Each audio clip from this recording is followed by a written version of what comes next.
할렐루야. 이렇게 한 주 잘 보내셨습니까? 잘 못 보내셨군요. 이번 한 주가 좀 어려우셨어요? 어렵지 않으셨어요? 잘 지내셨습니까? 네, 감사합니다. 오늘은 날씨가 되게 따뜻하죠? 네. 불과 며칠 전까지만 해도 되게 추워가지고 저도 오들오들 떨면서 그러고 다녔는데, 요즘 이렇게 추울 때 우리가 또 우리만의 힐링이 하나 있죠. 전기장판 위에 올라가서 이불을 싹 덮고 귤 하나씩 탁 까면서 드라마 보는 재미, 그런 재미 혹시 느끼시나요? 저는 가끔씩, 많이는 아니지만 가끔씩 한번 느끼고 있습니다. 얼마 전에 이제 디즈니 플러스에서 제가 카지노라는 드라마를 완주했어요. 네. 이 드라마는 어떤 드라마인지 알려드리겠습니다. 이게 한국에서 도박장을 운영하는 사람이 있었습니다. 그 사람이 한국에서 문제가 생기게 돼요. 그래서 어디로 가게 되냐면 필리핀으로 도망가게 됩니다. 거기서 이제 필리핀에서 카지노를 또 시작을 했는데, 그 필리핀 카지노계에 이름을 날릴 정도로 유명한 사람이 돼요. 이 드라마에 보면은 이 필리핀에서 카지노를 해서 성장하는 그 부분이 있습니다. 거기서 이제 카지노가 커지니까 혼자서 감당이 안 되잖아요. 그래서 부하 직원들을 이렇게 세우기 시작해요. 여러 직원들이 이렇게 세워지는데, 그 직원들 중에 정파리라는 친구가 있습니다. 정파리. 이 정파리는 아주 사고뭉치입니다. 그래서 막 벌집을 이렇게 쑥 들쑤시고 다녀요. 그래서 중국 삼합회를 건드리게 됩니다. 삼합회. 엄청 무서운 폭력 조직이죠. 그 삼합회를 건들게 돼서 막 빚쟁이가 되고 목숨이 위협을 당하는 그 상황까지 벌어지게 됩니다. 그런데 그때 누가 문제를 해결해 주냐면 이 드라마의 주인공이 다 해결을 해줍니다. 정파리가 죽게 되었을 때의 주인공한테 와서 막 부탁을 하는데 뭐라고 하냐면, 형님, 제가 정말 잘못했습니다. 다시는 이런 일이 없게 하겠습니다. 잘못했습니다. 저 한 번만 살려주세요. 이렇게 말을 해요. 그렇게 맹세를 하는데 그게 한두 번이어야죠. 한 번만 그랬으면 모르겠는데 3번, 4번 계속해서 그런 문제들이 생기게 됩니다. 그래서 그 드라마 속에 등장인물 어느 누구도 이 정파리를 믿지를 않아요. 정파리가 돈을 빌려달라 그래도 안 빌려주고, 정파리가 도움을 달라 그래도 도와주지 않습니다. 그러니까 이 정파리는 또 어떤 사람이냐면 본인을 살려준 그 주인공의 이름까지도 팔아먹고 다니는 아주 파렴치한 그러한 사람이죠. 이 정파리의 모습을 제가 들려드렸는데 듣기만 하셨을 때 좀 어떠신가요? 암담하죠? 네. 왜 저러고 사나, 이런 생각도 들기도 합니다.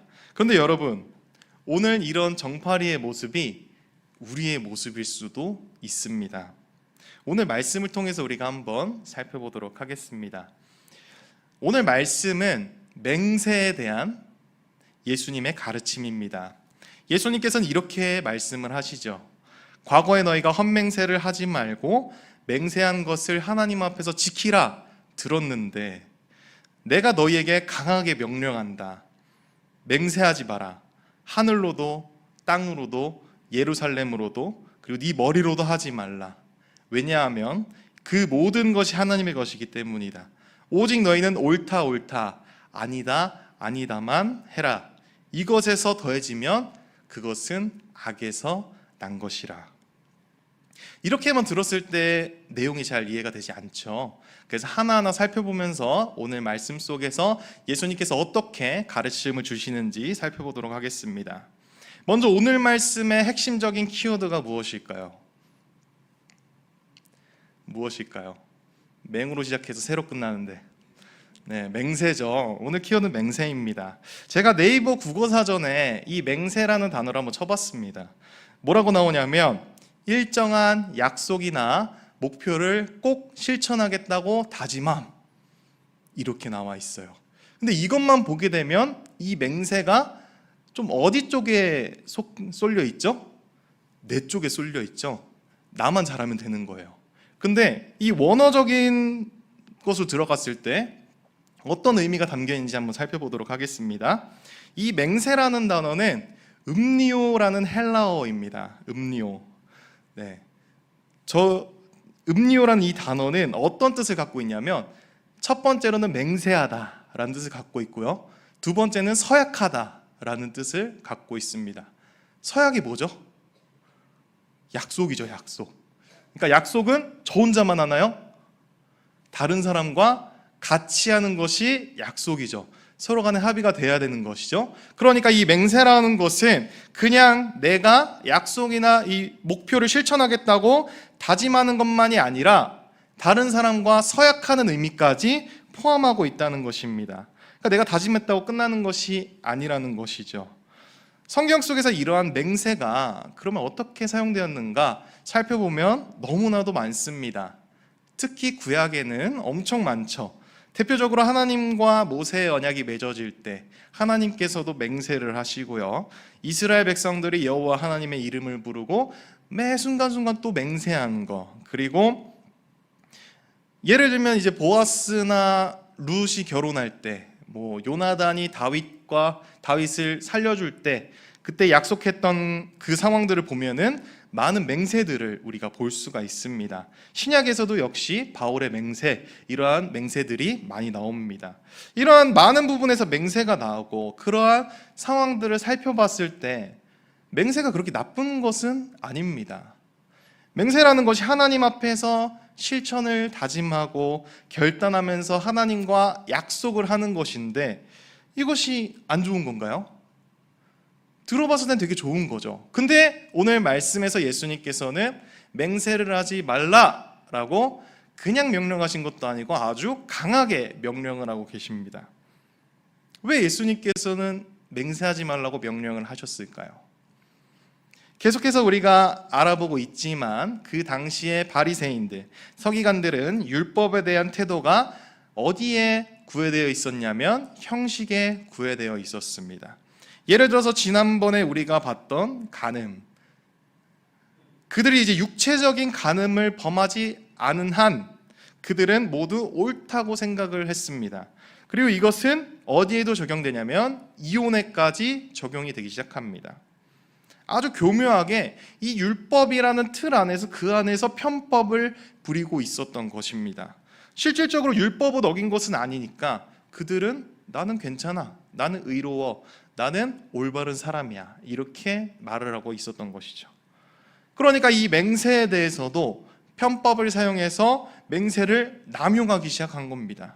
어떤 맹세를 해도 되고 어떤 맹세는 하면 안 되고, 이러한 가르침을 누가 받습니까?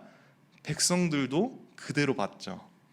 그래서 이 백성들도 마찬가지로 맹세에 대한 잘못된 이해로 맹세를 남용하게 됩니다. 이러한 잘못된 맹세에 대한 이해, 결국에 온 이스라엘 백성들이 죄를 짓게 만들죠. 당시 이스라엘 백성들은 다른 이들에게 거짓말하는 경향이랑 사실이 아닌 것을 고의로 말하는 경향이 있었다고 합니다. 그렇다 보니 서로가 서로를 믿을 수 없고 이러한 상황은 결국에 혼란을 초래하게 만들었죠. 이러한 원인들은 바로 이 이스라엘 백성들의 무분별한 맹세 때문이었습니다. 백성들은 아주 사소한 그 문제에도 맹세를 하고 있었습니다. 너무 가벼운 문제에도 하나님의 이름으로 맹세하는 것이 일반적이었던 것이죠. 이런 이스라엘 백성들의 행동은 결국에는 하나님의 이름을 망령되이 행하는 것에 일조를 하게 됩니다. 예수님께서는 이러한 부분을 너무나 잘 알고 계셨어요.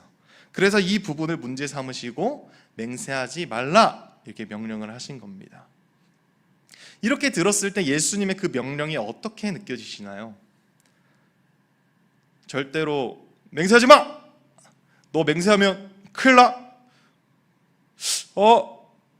이렇게 말하는 것일까요? 아니면 그럴 바에는 맹세하지 마라, 이렇게 말씀하시는 걸까요? 저는 후자라고 생각이 듭니다. 하나님께서 이스라엘 백성들에게 이 율법이라는 것을 주신 것은 인간이 이 세상에서 하나님의 백성으로 살아갈 때에 거룩해야 함이 그 목적이 있었습니다. 하나님께서 그들에게 이렇게 말씀을 하십니다. 나는 여호와 너희 하나님이라. 내가 거룩하니 너희도 거룩하라. 세상과는 다른 모습으로 살아가야 된다는 것이죠. 세상 사람들이 거짓을 말해도 하나님의 백성들은 진실을 말해야 되는 겁니다. 그래서 예수님께서 마지막에 이렇게 말씀을 하시죠. 오직 너희 말은 옳다 옳다 아니라 아니라 하라. 옳은 것은 옳은 거고 아닌 것은 아니라고 제대로 말하라는 거예요. 옳은 것이 아니고 아닌 것이 옳은 게 절대로 아니라는 것입니다. 하나님 나라의 백성으로 너희는 진실해야 된다라는 것을 말씀을 하고 계신 것입니다. 제가 어린 시절에 그런 경우가 있었어요. 그때는 뭐 그렇게 자존심이 높았는지 이게 지고 싶지가 않더라고요. 그래서 사실이 아닌 것을 사실처럼 말하고 그리고 거짓말을 참 많이 했습니다. 대표적으로 제가 친구랑 절교하게 된 사건을 부끄럽지만 여러분께 한번 나눠보도록 하겠습니다. 중학교를 다닐 때 자주 하는 게임이 있었어요. 메이플 스토리라고 혹시 아시는 분 계실까요? 네, 메이플 스토리라는 게임이 있습니다.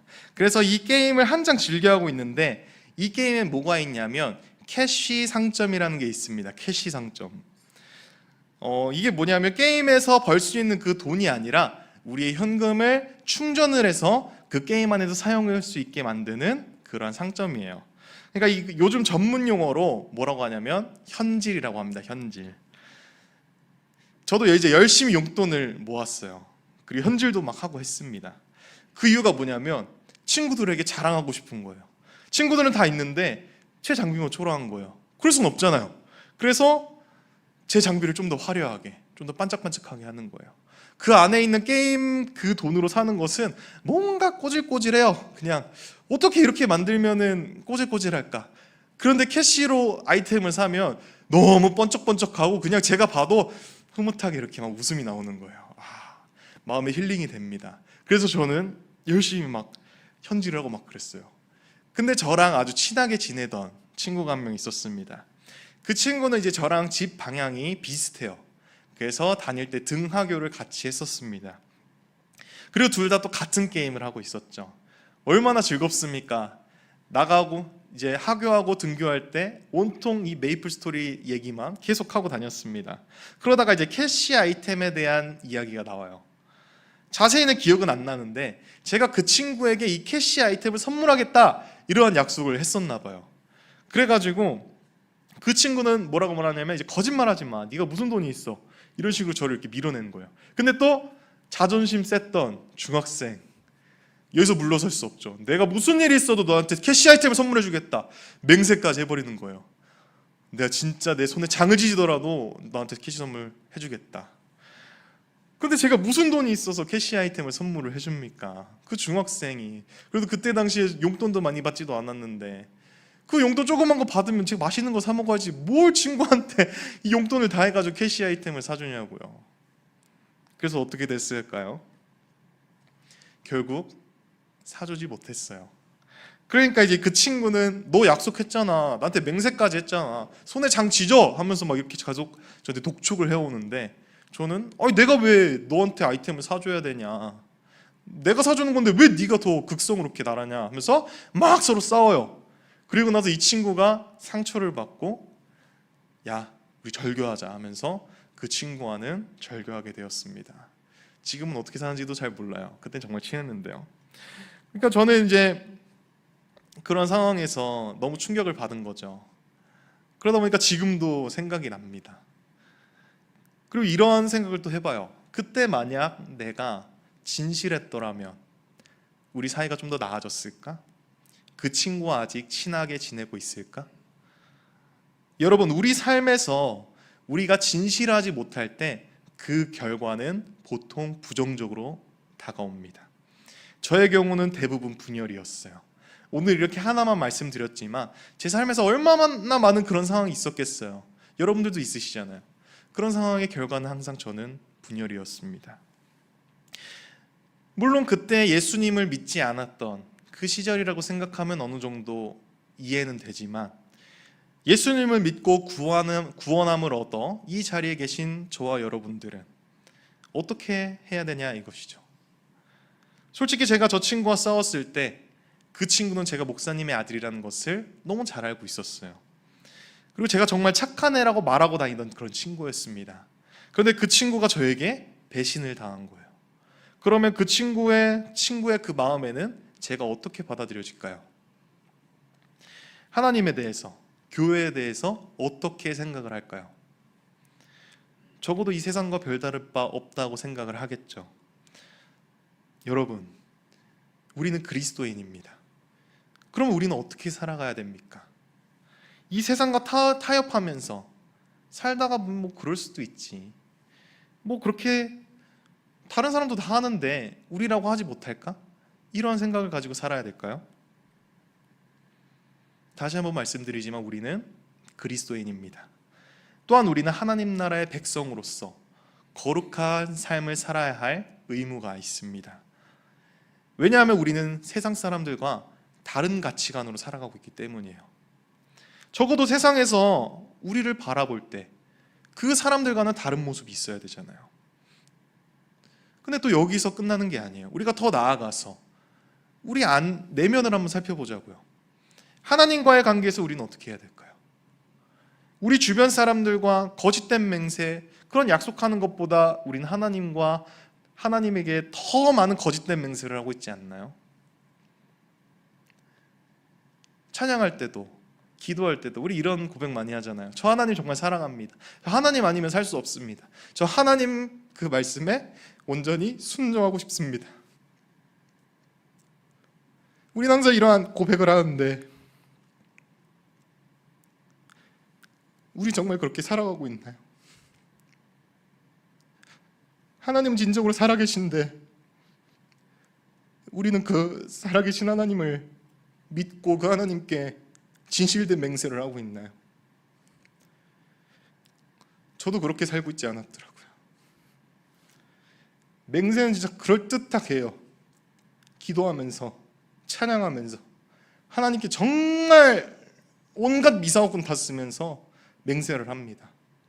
근데 제 삶은 항상 제가 주인이었어요. 그것을 제가 이 말씀을 묵상하면서 많이 깨닫게 되었고 참 회개가 되었습니다. 하나님께 정말 죄송했습니다. 여러분들은 어떠십니까?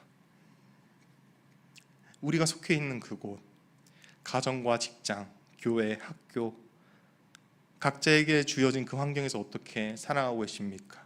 그리고 가장 중요한 하나님과의 관계에서 여러분들은 어떻게 살고 계십니까?